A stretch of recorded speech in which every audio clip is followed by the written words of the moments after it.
Let's try this again. So with Ocarolans Welcome, there's a lot going on. So I kind of want to separate your left hand from your right hand when you're working on it and getting the hang of it. So what you're going to do is with this page that I made, you're just trying to just to the right hand. It doesn't sound great, but you're not worried about how it sounds. You're more worried about just letting your right hand get used to what it's supposed to do. So on the first full measure, you're pinching P, I, and M.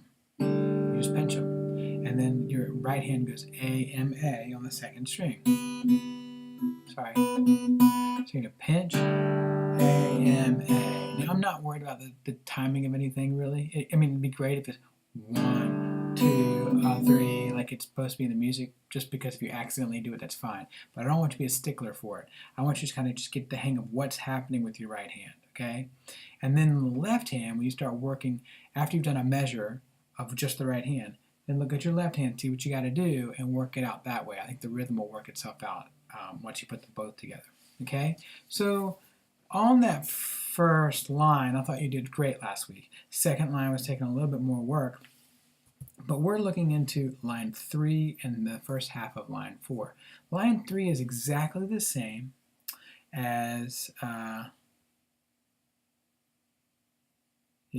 as line 1 with a slight variation, and that is instead of pinching P-I-M on the 5th, 4th, and 3rd string with your P-I-M, you pinch with P and M and drop your index finger later. So it's 1 and instead of just 1, it's 1 and, okay, with an A minor down. And then your right hand does what it's already doing, which is A, M, A, A, M, A. So on line 1, it was 1, 2, 3. I'll do it again. 1, 2, 3. And now it will be 1 and 2, 3. Just that one change is enough to make it feel really clumsy at first. Second measure does the same thing. 1 and 2, 3. Third measure on the third line is exactly the same as it was on line 1. And fourth measure is exactly the same as line 1. Okay? Now let's look down onto measure 13. I said this was a C chord. It is. It's easier to play if it's a C chord. But your pinky, which you don't normally use in a C chord, is going to drop onto the high G. Okay? That's the melody you're looking for. This low C and the high G. Okay? But because you're going to drop down to hit your first finger on C, you might as well just put the whole C chord down and drop your pinky as well. Okay? So your right hand on that measure, it's going to be thumb on the C and A on your ring finger, your A finger up on the high string. So pinch the 5th and the 1st string. And the next note is your M finger hitting the 2nd string C. So that's 1 and, okay? 1 and. And the next thing is going to be the index finger playing the 3rd string G. So it's 1 and 2. 1 and 2. So it's going A, M, I. 1 and 2. Okay?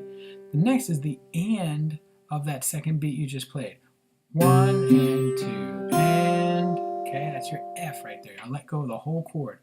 1 and 2 and then the the fourth beat you're just gonna, sorry, the third beat you're just gonna pull off. Okay, so it's 1, 1 and 2 and 3. 1 and 2 and 3. Some terrible pull off, Dean. 1 and 2 and 3, like that. It's really nice if you pull it off. 1 and 2 and 3, like that. Yeah, that's measure 13. Measure 14, I want you to think of it as 2 chords, even though we're going to separate 2 of the notes in the chord. It's just easier to understand that way. First thing you need to look at is the 3, Roman numeral 3 above it. And what that means is you're in not 1st, 2nd, but 3rd position. 1st finger will be playing the 3rd fret, okay? Which is important because the note down low is an F. If we were in 1st position, we play with our 3rd finger. But since we're in 3rd position, we play F on the 4th string with our 1st finger, okay? You have F here. Your pinky is going to play the high note A, okay? So you have F and A. You pinch that with P and A, okay?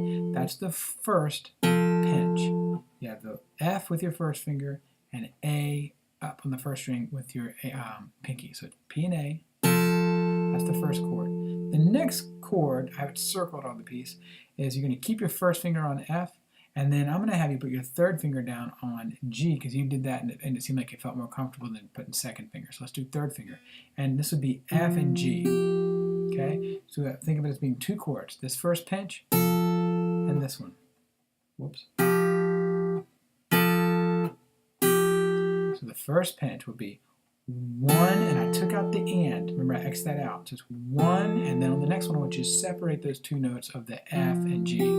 So it's 1, 2, and 1, 2, and 1, 2, and whoops, 1, 2, and. Okay, that's it. That's all you gotta do with this. It's just working through these things one measure at a time. If any of this feels funny, it's also on this sheet, so you can work on the right hand by itself.